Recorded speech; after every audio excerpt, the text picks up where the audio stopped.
Cristina Juárez Estrada y hoy el tema que voy a presentar es deposición de azufre, una alteración del ciclo natural. La pregunta que guía todo este trabajo es cómo los cambios en la deposición de azufre modifican la química del suelo, la disponibilidad de nutrientes y la productividad de los ecosistemas a largo plazo. Durante esta presentación voy a explicar primero qué es el ciclo del azufre y por qué es importante. Después veremos qué ocurre cuando este ciclo se altera por actividades humanas y qué procesos físicos, químicos y biológicos participan en esos cambios.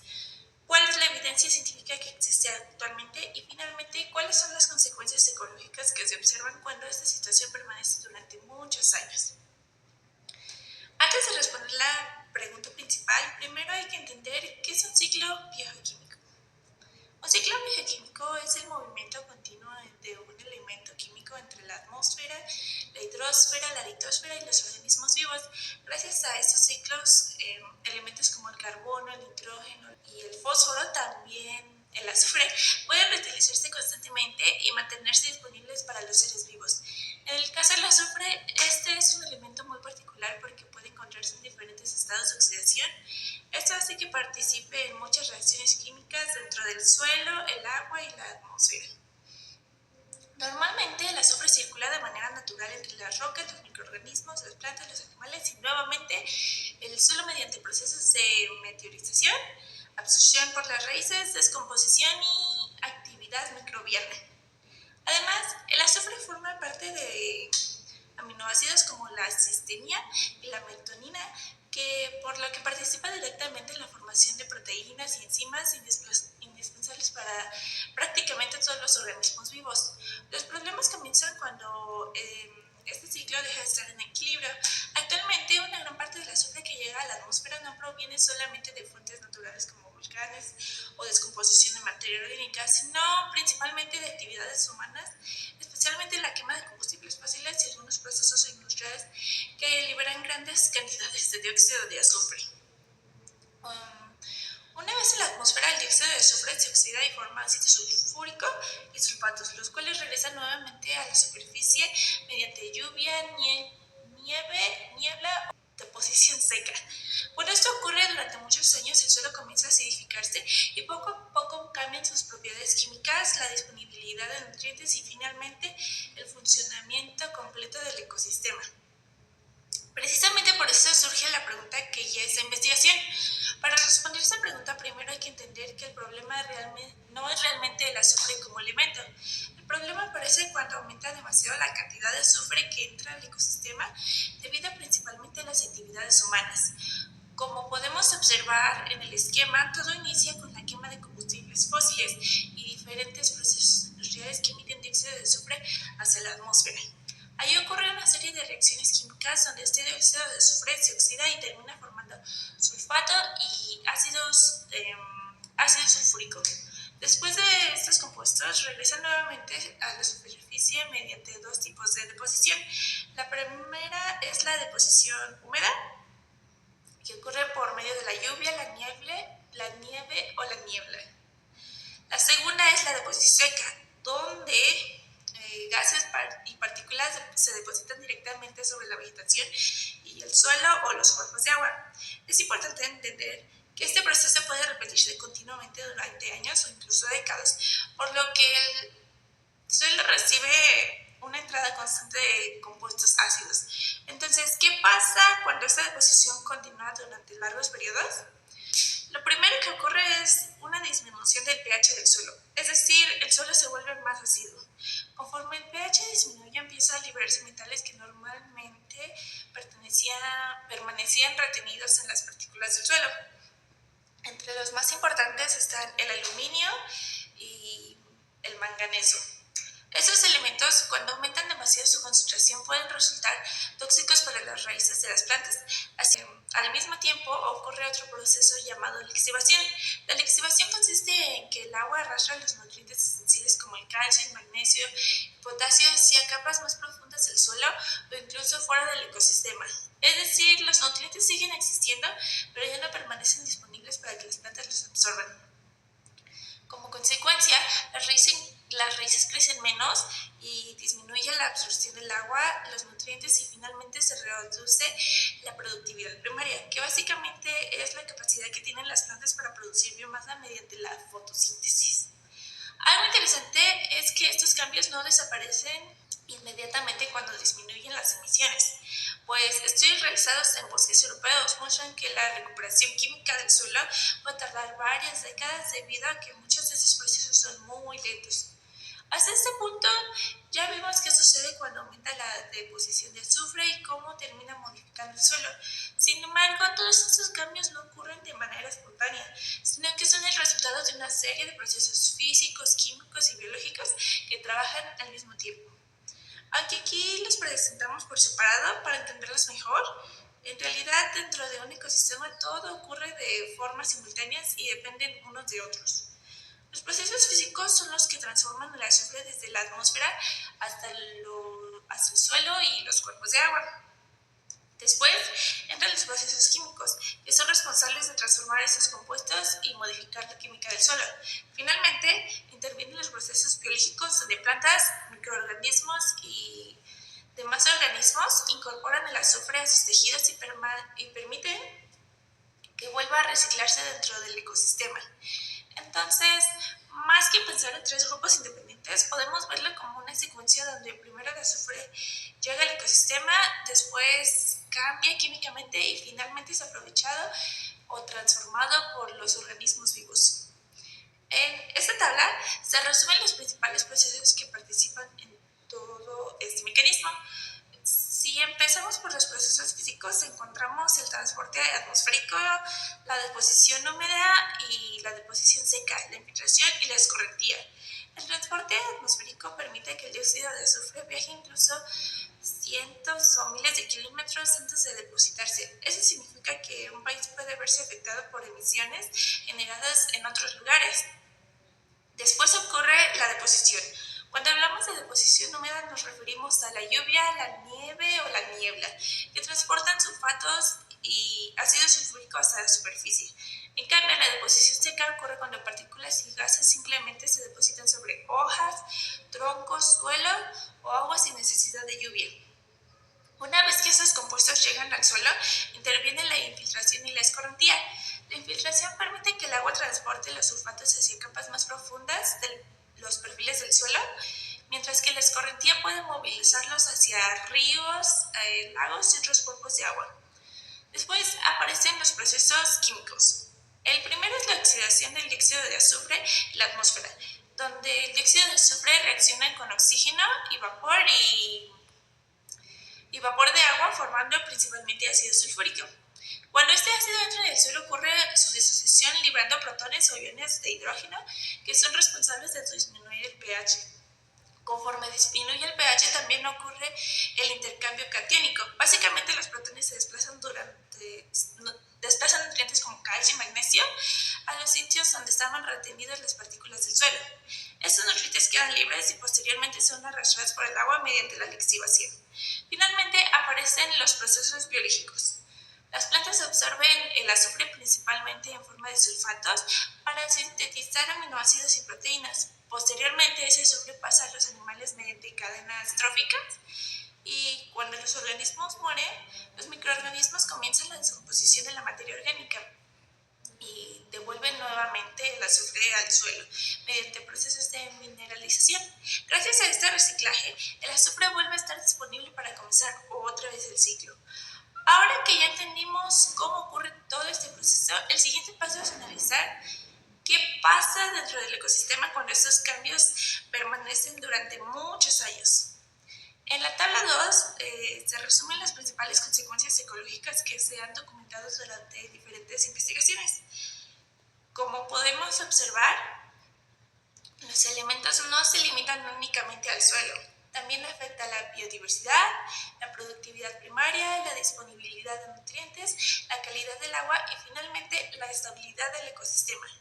Algo importante es que ninguno de estos componentes funciona de manera independiente. Por ejemplo, si disminuye la disponibilidad del calcio o magnesio, las plantas reducen su crecimiento. Si disminuye el crecimiento de la vegetación, también cambia la cantidad de materia orgánica que llega al suelo. Eso modifica la actividad de los microorganismos y al mismo tiempo altera la fauna del suelo. Es decir, una modificación esencial en la química del suelo, termina produciendo respuestas en prácticamente todo el ecosistema. A continuación voy a explicar cada una de estas consecuencias con mayor detalle y con algunos datos obtenidos de estudios científicos. La primera consecuencia ocurre sobre la biodiversidad. Cuando hablamos de biodiversidad, normalmente pensamos en plantas o animales grandes, pero en realidad los primeros microorganismos que responden a la acidificación son microorganismos del suelo. Esto ocurre porque muchas bacterias y hongos solamente pueden desarrollarse dentro de rangos muy específicos de pH. De acuerdo con Stark y colaboradores, los suelos con un pH inferior a 4.5 ya se consideran muy ácidos y a partir de ese punto comienza a disminuir de manera importante la diversidad de microorganismos. De hecho, en diferentes investigaciones muestran que el pH aproximadamente del 70% de la variación en la descomposición de comunidades bacterianas. Eso significa que una pequeña disminución del pH puede cambiar completamente qué especies predominan dentro del suelo.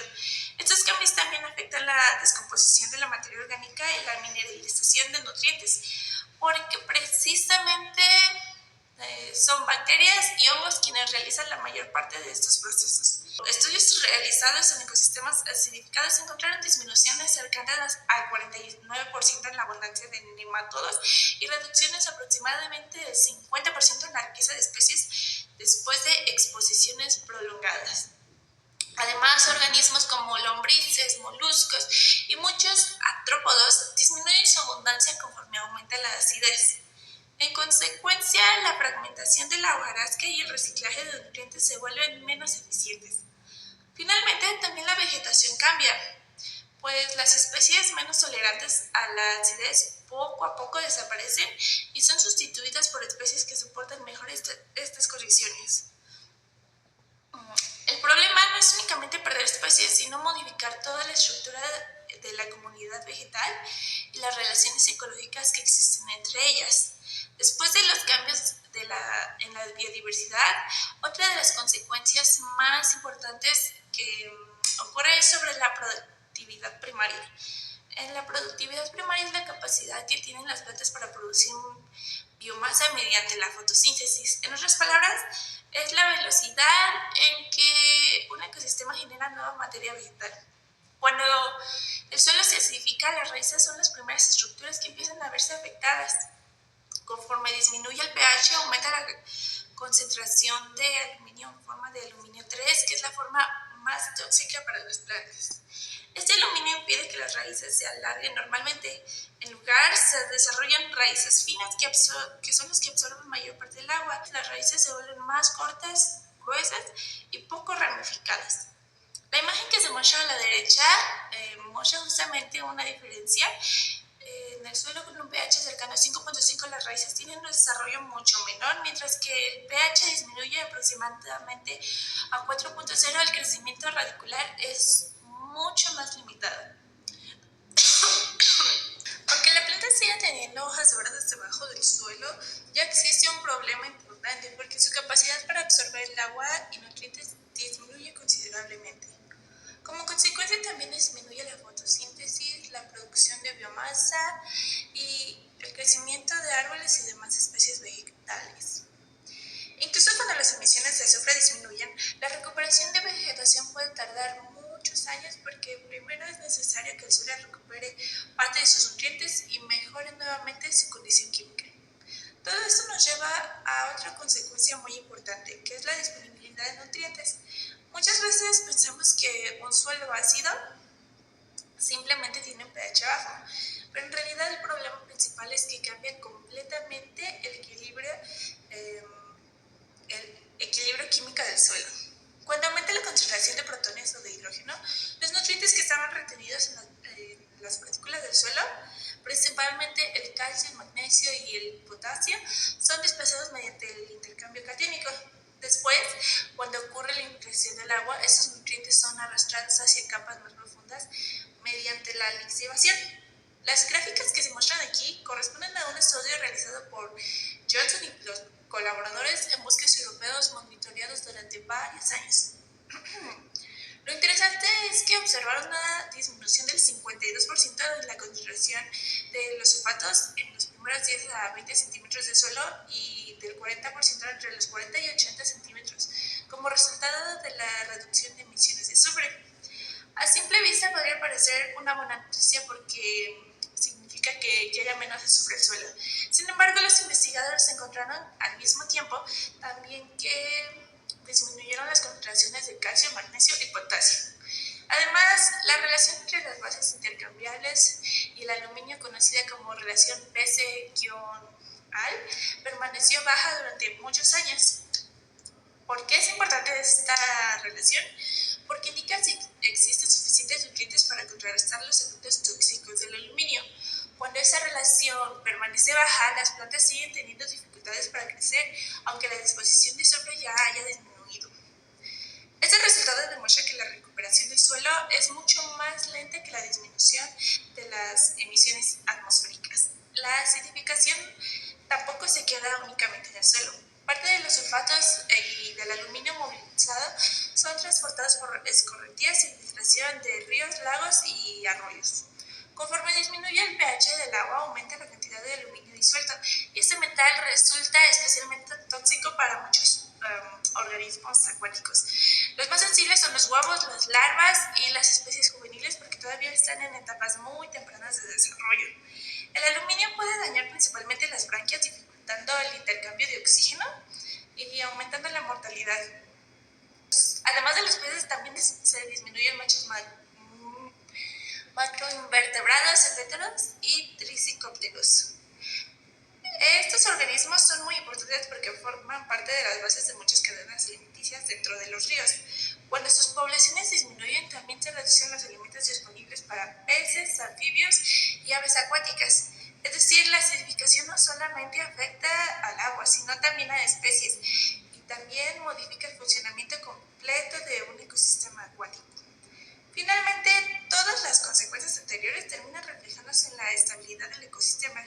Un ecosistema estable no significa que nunca cambie, significa que tiene la capacidad de recuperarse después de una perturbación y continuar realizando sus funciones normales.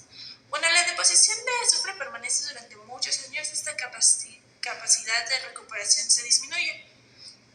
Como vimos anteriormente, primero se pierde parte de los nutrientes del suelo, después cambian las comunidades de microorganismos y posteriormente disminuye el crecimiento de la vegetación y finalmente cambian las cadenas alimenticias. Todo esto hace que el ecosistema sea menos resiliente frente a incendios, sequías, plagas y eventos climáticos externos. La línea de tiempo que aparece en la diapositiva ayuda a entender este proceso. Aunque las emisiones de azufre disminuyen desde el año cero, la recuperación química del suelo puede tardar entre 10 y 30 años. Sin embargo, la recuperación ecológica completa normalmente todavía necesita un poco más de tiempo, más de 50 años en algunos ecosistemas forestales. Esto sucede porque recuperar la química del suelo no significa que automáticamente regresen todas las especies que se perdieron o que las funciones ecológicas vuelvan a ser exactamente las mismas. Por eso, los investigadores consideran que los efectos de la deposición del azufre son procesos de largo plazo y no problemas que desaparezcan inmediatamente cuando se reducen las emisiones. Con toda esta información que presentamos durante todo el trabajo, podemos responder a la pregunta que nos planteamos al inicio. ¿Cómo los cambios en la deposición de azufre modifican la química del suelo, la disponibilidad de nutrientes y la productividad de los ecosistemas a largo plazo? Bueno, lo que encontramos es que estos cambios no ocurren de manera inmediata ni afectan solamente a un componente del ecosistema. Cuando aumenta la deposición de azufre durante largos periodos, el suelo comienza a acidificarse. Conforme el pH se disminuye, se favorece la pérdida de nutrientes como el calcio, el magnesio y el potasio, mientras que aumenta la disponibilidad de aluminio en su forma tóxica. Este cambio químico es lo que inicia una serie de efectos que poco a poco alcanzan a todo el ecosistema. Vimos que primero cambian las condiciones del suelo, después empiezan a responder los organismos que viven en él y se modifican las comunidades de bacterias, hongos, fauna y disminuye la capacidad de las plantas para absorber agua y nutrientes. Se reduce su crecimiento y con el tiempo también cambia la composición de la vegetación. Esos cambios también capacidad que tienen los ecosistemas para recuperarse después de una perturbación. Algo que también me llamó la atención es que reducir las emisiones no significa que el ecosistema se recupere de inmediato. La evidencia científica muestra que la recuperación química del suelo puede tardar varias décadas y que la recuperación ecológica suele ser todavía más lenta, porque restablecer las comunidades biológicas y las funciones del ecosistema requiere mucho más tiempo. En conclusión, la deposición del azufre no representa únicamente un problema de contaminación atmosférica. También es un factor que modifica procesos bioquímicos fundamentales que alteran el funcionamiento de los ecosistemas durante muchos años. Por eso es importante entender estos procesos, porque permiten explicar por qué las acciones para reducir las emisiones deben de ir acompañadas de estrategias de monitoreo y restauración que consideren los tiempos reales de recuperación de los ecosistemas. Y bueno, muchas gracias por su atención.